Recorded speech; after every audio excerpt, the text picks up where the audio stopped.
Men have been sold a lie about women. We're told that a man must chase the woman he desires, that persistence is romantic, that orbiting her every move is noble. From fairy tales to Hollywood, the chase is painted as heroic. Enough. It's time to shatter this illusion. Diogenes of Sinope, the most brutal philosopher to ever live, would spit on this so-called romance. He'd call it not heroic, but pathetic. He'd snarl that a man crawling after female approval isn't a lover, he's a slave. This is Diogenes' warning to all men who chase women. Stop. Diogenes was no Gentile poet of love. He was a cynic in the truest sense, a man nicknamed the Dog. And like a snarling stray dog, he barked unflinching truth at a world full of delusions. 2,000 years ago, Diogenes rejected the polite lies society lived by. Today, his bark echoes louder than ever, aimed squarely at the modern man infatuated with chasing women. Listen carefully, because his message is not polite, not comfortable, but brutally liberating. It will slap you awake from the daydream that your happiness lies in her hands. Diogenes' life and words will drag that delusion into the harsh sunlight and burn it to ashes. To understand the force of Diogenes' warning, you must know the man himself. Imagine a philosopher who owned almost nothing, just a cloak to wear, a stick, and a bread bowl for water. One day he sees a child drinking from its cupped palms.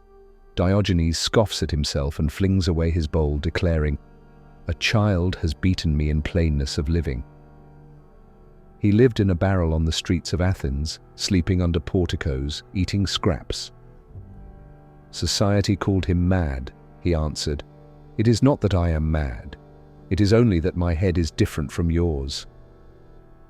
Diogenes made it his mission to expose illusion and pretension in all its forms.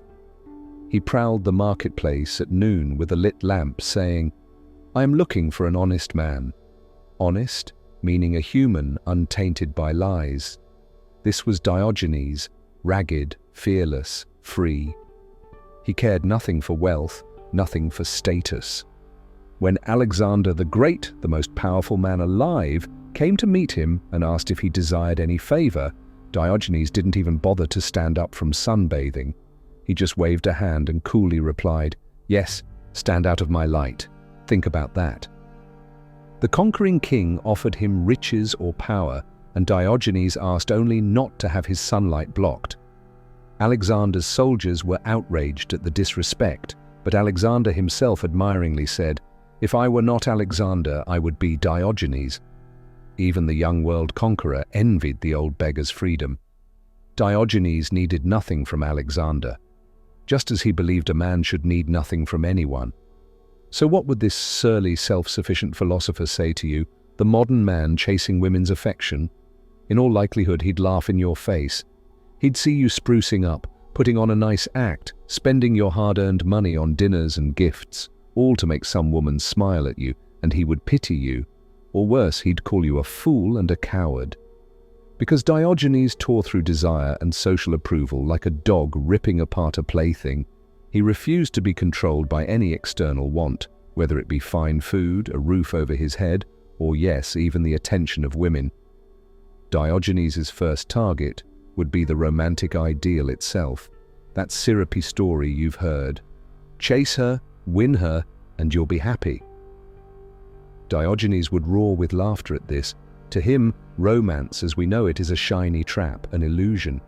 He saw desire making men delusional, dressing up lust as love and slavery as chivalry. What is an illusion? A false image you take for real. The illusion here is that a woman's love will complete you, that you, as a man, are half-formed without female validation. Society feeds you this lie from childhood, but Diogenes, holding up his lamp in broad daylight, was searching for an honest man, an authentic soul not duped by lies. And if you are chasing women to feel whole, you are not honest with yourself. You're under a spell. Diogenes' lamp would surely shine in your face, exposing the desperation. He'd tell you bluntly, "Wake up. No woman's approval will ever make you complete." He'd remind you of something men hate to admit: neediness. The more you chase, the more you reveal need, and need is weakness. Diogenes believed that to need nothing is to be like a god. In fact, he said it clearly: it is the privilege of the gods to want nothing, and of godlike men to want little. Look at yourself truthfully. Do you want women? Do you constantly desire their attention, their bodies, their validation? Then, by Diogenes' measure, you are far from godlike. You are dependent. And dependence is the fastest path to misery. The romantic might say, but isn't love the highest happiness? Diogenes would snort, there is a false love that will make you something you are not. Think about those words, a false love that will make you something you are not. How many men have become something they're not just to attract a woman? How many nice guys have played the clown, the poet, the white knight, when it's not truly who they are?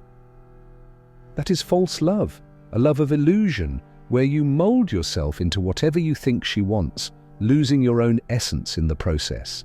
You become a stranger to honesty, a performer on a stage, hiding your true face behind a mask that you hope some woman will find pleasing. Diogenes hated such pretenses. He would peel that mask off and rub your nose in the dirt of reality. No one was more unflinching about human desire than Diogenes. He treated desire with the same disdain he showed for all social conventions. Other philosophers talked about controlling desires in lofty terms. Diogenes demonstrated it in the rawest way possible. One famous story goes like this. He was once waiting for a prostitute who was late to an appointment. Rather than sit frustrated, letting lust torture him, Diogenes simply took matters into his own hands, literally. He relieved his urges right there in public, unashamed, like an animal without pretense. And when the woman finally arrived, he dismissed her, saying, "My hand celebrated the wedding hymn first." Crude? Yes. Shocking? Absolutely. But look deeper at the lesson. Diogenes would not let desire make him its puppet. He even joked, "If only it were as easy to banish hunger by rubbing my belly as it is to banish lust." This is Diogenes at his most cutting. Most men let the hunger for sex enslave them. They will chase and chase, making fools of themselves for a chance at a woman's bed. Diogenes solved the problem of lust in seconds by himself and moved on. To him, sex was a bodily function, a minor itch to scratch, not some grand quest or defining purpose of life. Think about that. Where most men will bend over backwards to please a woman in hopes of satisfaction, Diogenes satisfied himself and didn't give the woman a second thought. He refused to pedestalize the fulfillment of lust. Now, Diogenes wasn't telling you to literally imitate his lewd, public behavior. What he's screaming across time is this: stop letting desire control you. Every time you chase, you are letting desire pull your strings. You become the puppet, desire the puppeteer, and by extension, any woman you chase becomes your puppeteer too, even if she doesn't know it. You've handed her the strings to your soul. No self-respecting man should accept that. Picture this through Diogenes' eyes. A man pining away for a woman, desperate to have her. The man is tormented by his own longing. Diogenes would say, the torment isn't coming from her, it's coming from within you, from your own unbridled desire. He'd likely bark, "No man is hurt but by himself." In other words, you create your own suffering by craving what you don't have. The ache of unrequited love, self-inflicted, the humiliation of rejection, self-chosen by putting your ego in someone else's hands. Diogenes would have zero sympathy for the heartbreak you got from chasing. He'd tell you it's as absurd as willingly sticking your hand in a flame and crying that it burns. Beyond the raw grip of lust, Diogenes also targeted the social circus around male-female relations. Consider how men behave when trying to impress women. You dress in uncomfortable, expensive clothes, spray on cologne, rehearse witty lines, or feign interest in things you don't actually care about. You perform. It's a dance, a peacock's display, all to make her choose you. Diogenes had nothing but scorn for such performances. To him, virtue was a bare-bones thing: honesty, courage, self-sufficiency, none of which required fancy costumes or clever flirtations. In fact, he often mocked those who put on airs. Imagine Diogenes watching a modern man at a nightclub or on Instagram, preening, flexing, begging silently for female attention. The ancient philosopher would likely compare that man to a wretched actor or a trained poodle. In fact, Diogenes did paint a scathing picture of a man enslaved by lust and luxury. He described such a man as effeminate and pathetic, luxurious, breathing of myrrh and wine, in a saffron robe, laughing inanely as he reels in a midday revel. Surrounded by brazen, dissolute women, each pulling him her own way, and he rebuffs none of them nor says her nay, but follows readily and eagerly. Look at that image. A man with no self-control, led on a leash by women and his own craving. He's decked out in finery, the saffron robe and perfume, a symbol of trying to appear attractive and wealthy. He laughs and dances like a fool, drunk on lust. The women tug him in every direction and he just follows. No boundaries, no will of his own. Is this not the perfect description of the modern simp? The guy who will agree with anything a beautiful woman says, who will let her walk all over him if only she keeps him around? The man who abandons his friends, his principles, even his finances, just to chase a hint of female warmth? Diogenes saw that type in his own era, and he shredded them with words. He said such a man leers lasciviously, with his watery eyes, ever studying his fleshy self, but heedless of the soul and her mandates. In other words, a man lost entirely in carnal pursuits, concerned only with pleasure, and utterly neglecting his soul, his character, his reason. Sound familiar? This is what happens when you make women your highest goal. You degenerate. You lose the sharpness of mind and strength of spirit that make you a man of worth, and reduce yourself to a driveling creature led by the nose. Diogenes would rather be literally called a dog and live in the gutter than surrender his self-mastery in this way. He embraced the slur dog with pride.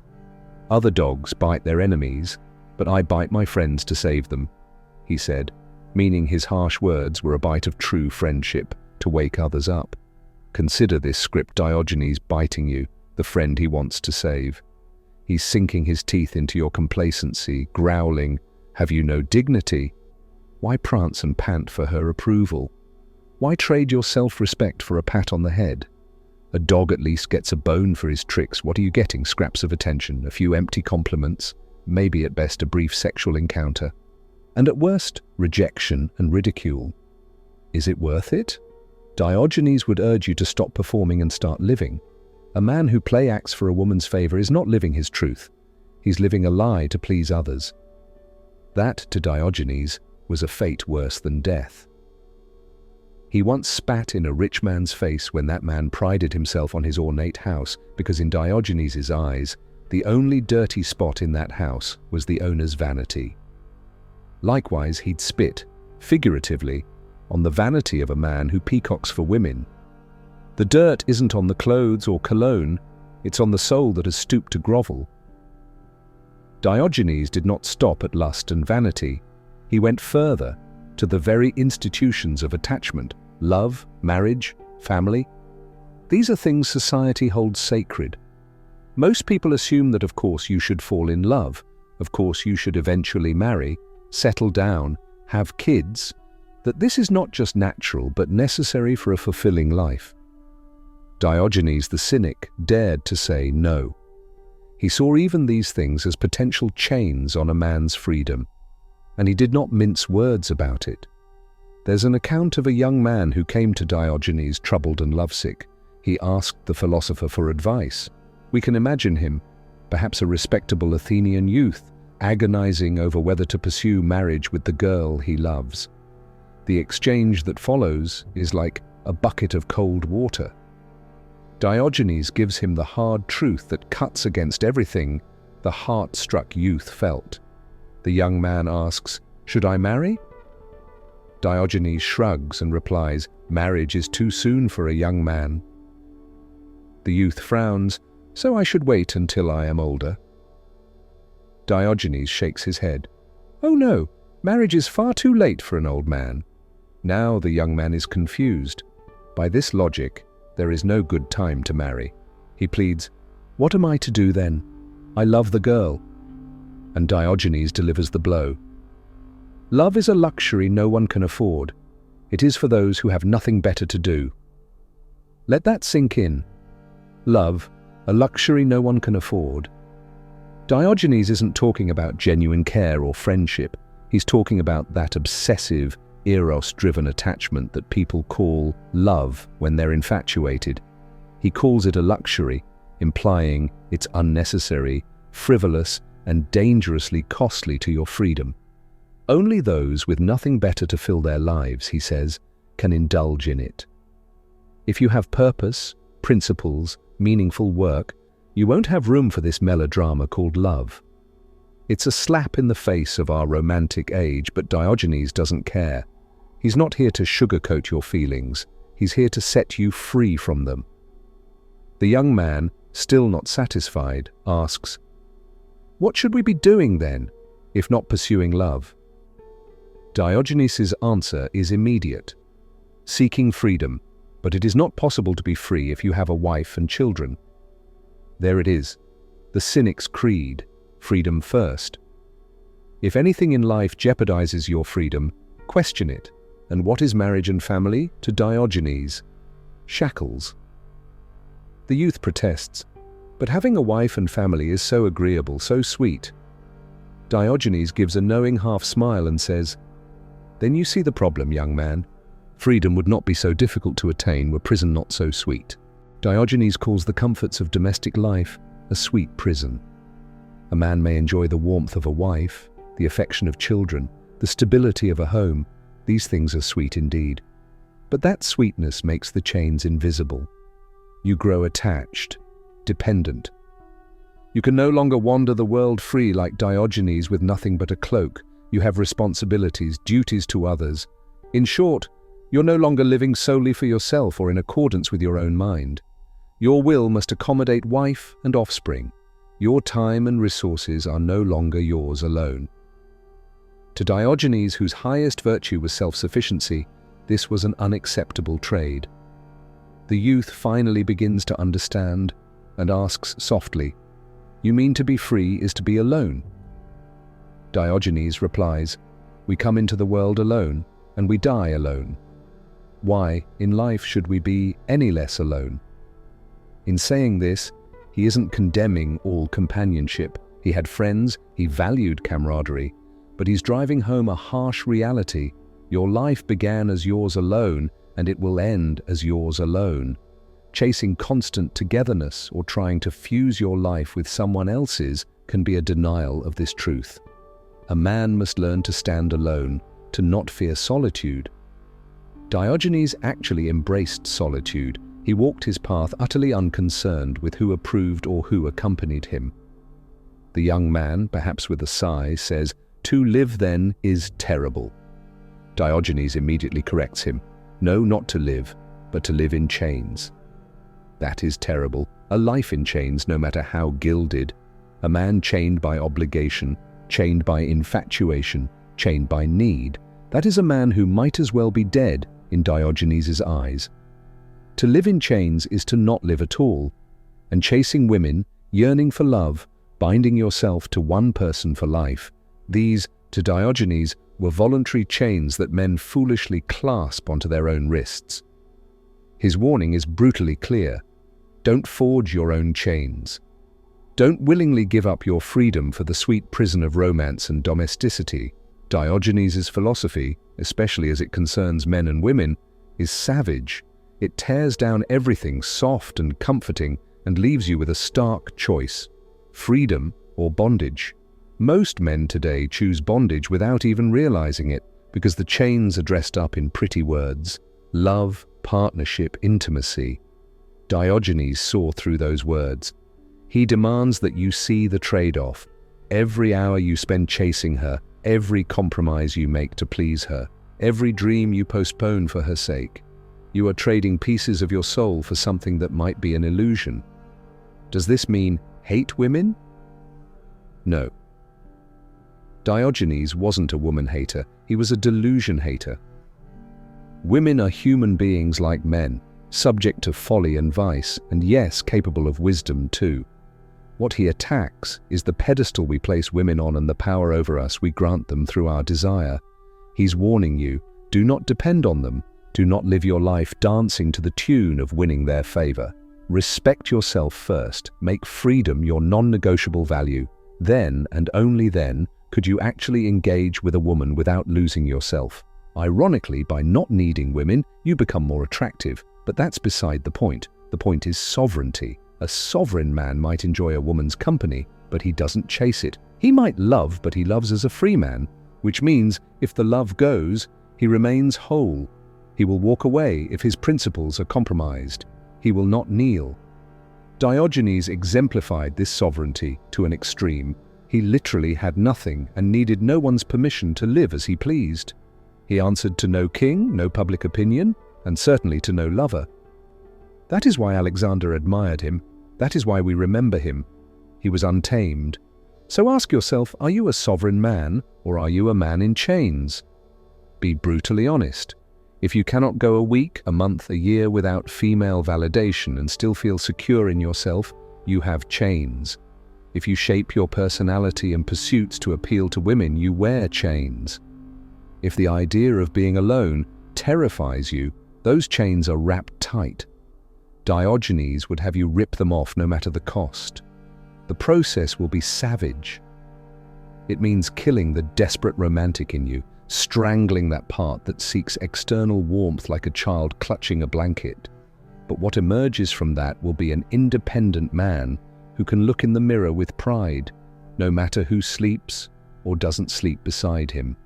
Picture Diogenes in his barrel, laughing at the passers-by who whisper that he's crazy. He doesn't care, he's content in his own company. He has his sunlight, his clear mind, his freedom. Now picture the average guy today, scrolling his dating apps frantically, or pining over an ex who left him, or doing favors for a female friend he secretly desires, hoping one day she sees him romantically. Who is truly living a better life? The one might have physical comfort and social acceptance, but is tortured inside. The other has none of society's comforts, yet is calm inside, sovereign and self-respecting. The choice isn't about literally living in a barrel. It's about the mindset of not needing the very things most people are enslaved by. Masculine detachment. This is the gift Diogenes offers if you have the courage to accept it.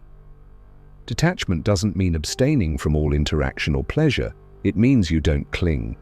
You let things come and go without losing your center. A woman's affection, if given, is appreciated, but not your life's purpose. If she leaves, you remain centered. If she stays, you do not orbit around her.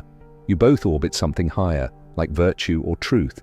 But if she demands that you abandon your orbit and revolve solely around her, you do as Diogenes did with Alexander. Tell her, stand out of my light.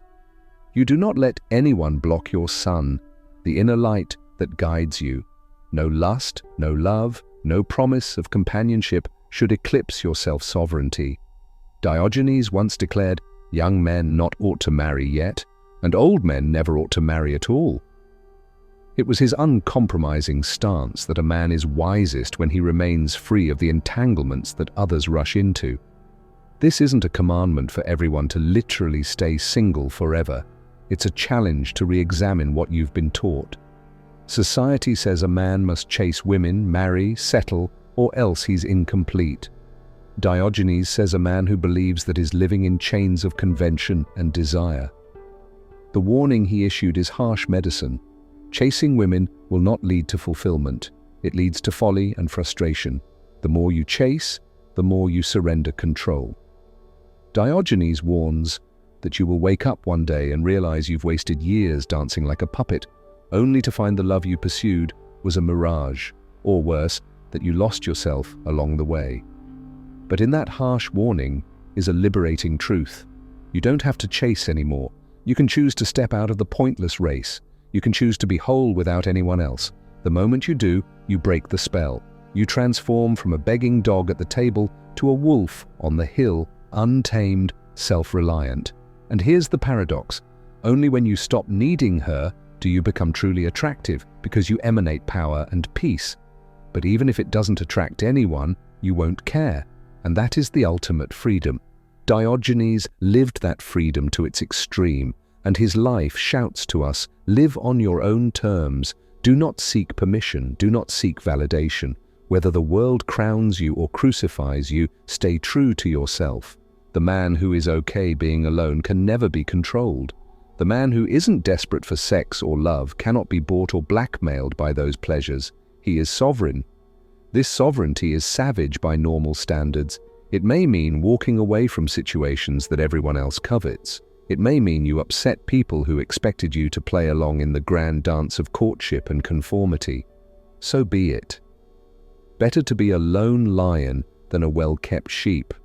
Ask yourself what you really want in life, to appear happy in the eyes of others or to be free in your own heart. If it's the latter, Diogenes is a guide, as rude and rough as he is. He shows that detachment and self-respect are a man's greatest armor. With them, you can face rejection and solitude and feel only slight breezes where another man would feel a devastating storm. With them, you become whole. So the next time you find yourself texting feverishly a woman who barely replies, bending over backwards to impress someone who hasn't earned your admiration, stop and remember Diogenes' lamp. Imagine him shining it on you in broad daylight, exposing the truth. He'd catch you in the act of sacrificing your dignity, and he'd raise an eyebrow and ask, "Have you found an honest man in yourself yet?" Remember his warning, the sweetness of that chase is a trap. However pretty the bait, the hook beneath will catch your soul. The only way to win the game is not to play. Step out of the chase. Let others wear themselves out in futile running. You instead stand still in the clarity of self-sufficiency. Let the sun shine on you unobstructed, because you are not crowding your life with illusions. In the end, Diogenes' message is as freeing as it is fierce. You are enough. You, alone, bare and unadorned, are sufficient for a meaningful life. You do not need her approval, her body, or her love to justify your existence. The pursuit of those things may add a pleasant chapter to your life, or it may not, but it must never become your purpose. Be willing to walk alone in truth, rather than together in a lie. The man who can do that will find, as Diogenes did, that even in a barrel he has more power and peace than a king on a throne who is a slave to others. So stop chasing, turn your back on the desperate hunt. Let Diogenes' barking laughter remind you that every second you grovel, you betray yourself. Stand up, dust off your dignity, and walk away from anything that makes you orbit like a satellite. You are not a moon circling a planet. You are a sun, bright and self-contained. Any worthy person in your life will simply join your orbit. You'll share paths naturally without force or begging. Men who chase women have handed over the keys of their will. Diogenes demands you snatch those keys back. It might feel brutal, like tearing off a leash that's been on your neck so long you forgot it was there. But once it's gone, you'll feel the exhilaration of real liberty. You'll realize the chase was a cage disguised as a dance. And you'll laugh, just as the Dog Philosopher laughed at how absurd it all is. Diogenes' warning is not a curse. It's a cure. A cure for the modern man's ailment of seeking himself in the eyes of women. Take the cure, embrace the solitude, face yourself. You may find that the honest man Diogenes was searching for with his lantern held high at noon was there in you all along, buried under layers of social conditioning and desperate yearning, but now unleashed. Be that honest man. Be free. In the radiant, unforgiving daylight of truth, let go of all chains, even the sweet ones. In doing so, you honor your own life completely. And that is the ultimate act of self-respect. No longer a beggar of love, but a sovereign of your soul. No longer chasing women because you have caught yourself. If this video resonated with you, hit that like button and share it with others who need to hear it. Subscribe to Echoes of Wisdom for more insights like this. Thanks for watching.